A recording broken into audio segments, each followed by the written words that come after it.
வணக்கம், நான் உங்கள் ஜெயா. இன்றைக்கி நம்ம இந்த வீடியோவில் கமவ் பரத்வாஜ் எழுதின கொலம்பே இந்த போமுடைய சம்மரியை பார்க்கலாம் வாங்க. இந்த போம் அவர் எப்படி எழுதியிருக்காருன்னா, ஒவ்வொரு ஸ்டான்ஸாவிலையும் சின்ற அந்த போல்டு லெட்டர் வந்து சூப்பர்ஸ்கிரைப்ட், அதாவது எல்லாத்துக்கும் மேலே வர மாதிரி அவர் எழுதியிருக்காரு. இதற்கு காரணம் கொலம்பஸில் வரக்கூடிய சி, அந்த முதல் எழுத்தான சி, அதை எடுத்துக்கலாம். அதே மாதிரி கொலம்பஸ் வந்து கண்டுபிடிச்ச அந்த இடம் கெரிபியன், அதோடைய முதல் எழுத்தும் சி. அது மாத்திரம் இல்லாமல் அவர் கடல் வழியாக தான் போனார். கடலுக்கு வந்து இங்கிலீஷில் வந்து சின்னு சொல்லுவோம், எஸ்இஏ. அதோட ப்ரொனன்சியேஷன் சி. கடல் வழியாக போய் தான் அவர் கரீபியனை இடத்த வந்து கண்டுபிடிச்சிட்டு அந்த நாட்டை. அதனால் ஒரு வேளை சி வந்து அதுக்கும் கூட பொருந்தலாம். அப்புறம் மிச்சம் கொலம்பஸில் வந்து சி எடுத்துட்டா இருக்கக்கூடியது ஒலிம்பஸ். அந்த ஒலிம்பஸை வந்து நம்ம வந்து கான்ஸ்டிடியூவன்ட் வேர்ட்ஸாக பிரித்தோன்னா பஸ் அப்படின்னு முடியுது. ஒல்னா ஓல்டு, படைசு. இப்போ கொலம்பஸ் வந்து இந்த இடத்த கண்டுபிடிக்கும் போது அவர் தன்னுடைய வயோதிகமான ஒரு வயசில் தான் கண்டுபிடிச்சார். அதாவது அவர் பிறந்தது 1445 மாதிரி எடுத்துக்கிட்டோன்னா, அவர் சான் சால்வடரில் தான் போய் முதல்ல காலடி வச்சார்.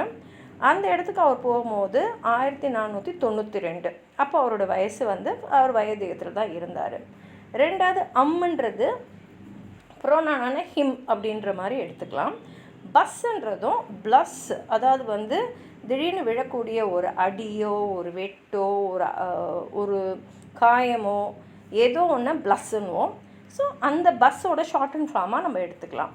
அப்படின்னு பார்க்கும்போது கொலம்பஸ் வயோதிகம், ஆனால் பஸ்ஸு அவரை பற்றி சொல்லும் போது கொலம்பஸ் வந்து இந்த இடத்துக்கு வந்தது ஒரு வன்முறை அப்படின்றது தான் இவர் இங்கே சொல்கிறாரு. அதை தான் அடுத்த ஸ்டான்ஸால் அவர் எடுத்து சொல்கிறாரு. இப்போ கொலம்பஸ் போகும்போது அவர் அந்த நட்சத்திரத்தெல்லாம் பார்க்குறாரு. அது வந்து அப்படியே அந்த கடலில் வந்து பிரதிபலி வைக்குது. இது என்னவோ வந்து இது தற்காப்பு, ரொம்ப நல்லது, இது நமக்கு சேஃப்டி அப்படின்ற மாதிரி ஒரு எண்ணத்தில் தான் அவர் சொல்கிறாரு.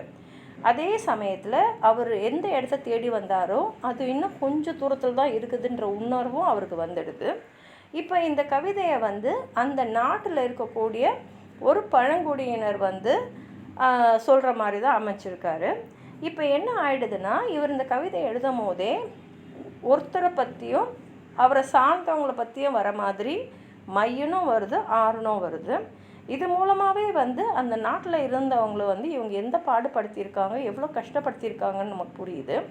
அதே சமயத்தில் கொலம்பஸ் வந்து என்ன எதிர்பார்த்தாரு, எவ்வளோ ஆவலாக அந்த இடத்துக்கு அவர் போனார் அப்படின்றதையும் இதில் ரொம்ப அழகாக வந்து எடுத்து சொல்லியிருக்காரு. ஏன்னா வந்து இந்த நிலம் தான் அவருடைய மனசில் இருந்திருக்கு. ஸ்டார்டட் மைண்ட்ஸ் டிசையர், அதாவது அவர் மைண்டில் அவர் எது வந்து ஆவலாக தேடிட்டு வந்தார், ஒரு புதுசாக ஒரு நிலத்தை கண்டுபிடிக்கணுன்ற ஆவலில் வந்ததை வந்து இதில் ரொம்ப அழகாக எடுத்து போட்டிருக்காரு. அவர் எதிர்பார்த்த மாதிரியே ஒரு இடம், அதில் மரங்கள், அதில் வாட்டர் ஃபால்ஸு எல்லாமே பார்க்கும்போது அமைதியாக அவ்வளோ அருமையாக இருந்த இடத்துல இவங்க எப்படி வந்து ஒரு வன்முறையை கட்டவிழ்த்தாங்கன்னு சொல்கிறாங்க.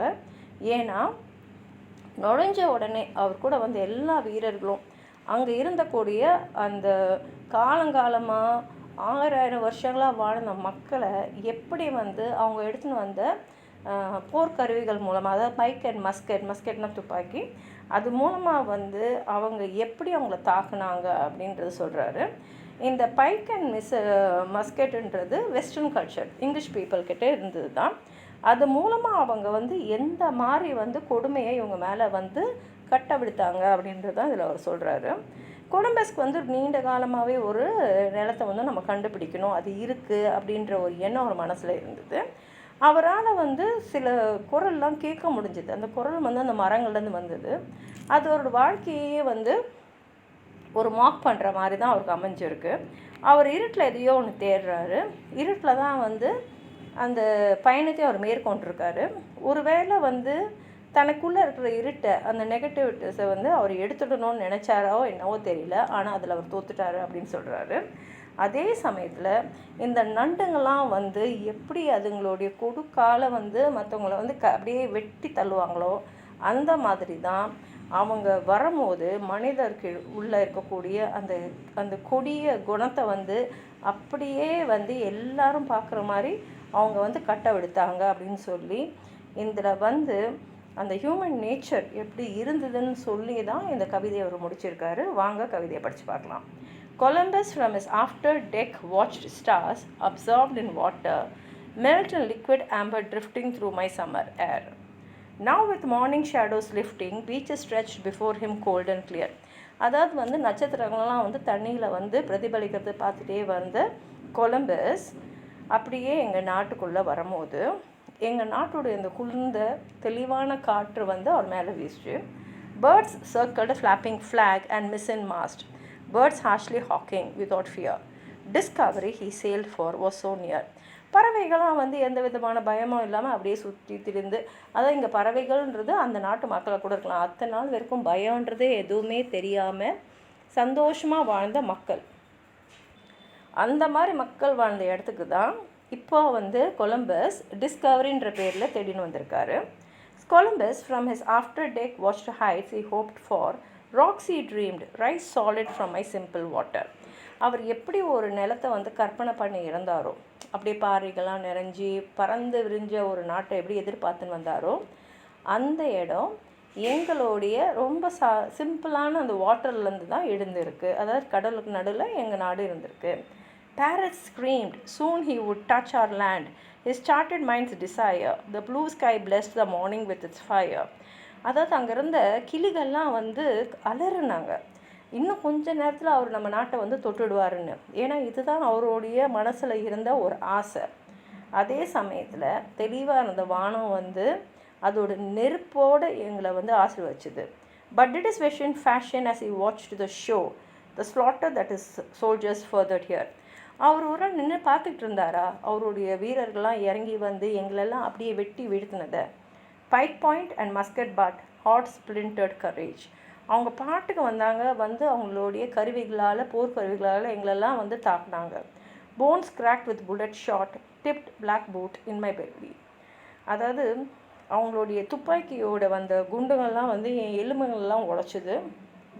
பிளாக் பூட் இன் மை பெல்லினா அவங்களோட கருப்பு ஷூஸால் என்னுடைய பெல்லி, அதாவது வயிறு பகுதியில் எட்டி உதைச்சாங்க. த விப்ஸ் அன்கர்ல்டு டிசையர். இதுதான் அவங்க ஆசைப்பட்டு வந்தது. Columbus from his after tech saw bearded fig trees, yellow poise blazing like pollen and thin waterfalls suspended in the green as his eyes climbed towards the highest ridges where our farms were hidden. அவர் வந்து எங்களோட நிலத்தை மட்டும்தான் பார்த்தார். அங்கே இருந்த அந்த மரங்கள், அந்த நீர்வீழ்ச்சிகள், அங்கே இருந்த எல்லாமே பார்த்தார். அதுக்குள்ளே தான் இங்கே ஃபார்ம்ன்றது அவங்களோட வாழ்க்கை, அதுக்குள்ளே தான் எங்களோட வாழ்க்கையும் உறிஞ்சிருந்தது. Now he was sure he heard soft voices mocking in the leaves. What did this journey mean? This new world mean?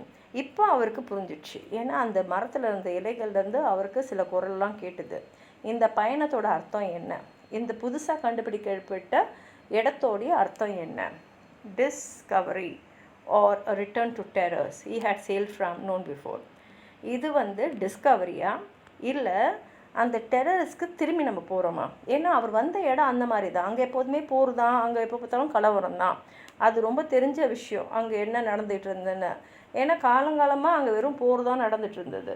known before I watched him pause. அவர் அப்படியே யோசிக்கிற மாதிரி இருந்தது. Then he was splashing silence. Crabs snapped their claws and scattered as he walked towards ashore. அதுக்கப்புறம் அவர் அப்படியே அமைதியாக தான் இருந்தார். அவர் அமைதியாக இருந்ததுனால அவரோட வந்து அந்த கிராப்ஸ், அதாவது அந்த வீரர்கள்லாம் அந்த நண்டு எப்படி அதோட கொடுக்கால எல்லாத்தையும் வந்து நாசம் பண்ணின்னு சாவடிச்சுட்டு போவோமோ அந்த மாதிரி அவங்க எங்களை எல்லாரும் வெட்டி வீழ்த்தினாங்க. அப்படியே செதறி கிடந்த உடம்புக்கு நடுவில் அவர் அப்படியே எங்கள் கரையில் இறங்கி நடக்க ஆரம்பித்தார். இப்படி சொல்லி அவர் இந்த கவிதையை முடிச்சிருக்காரு.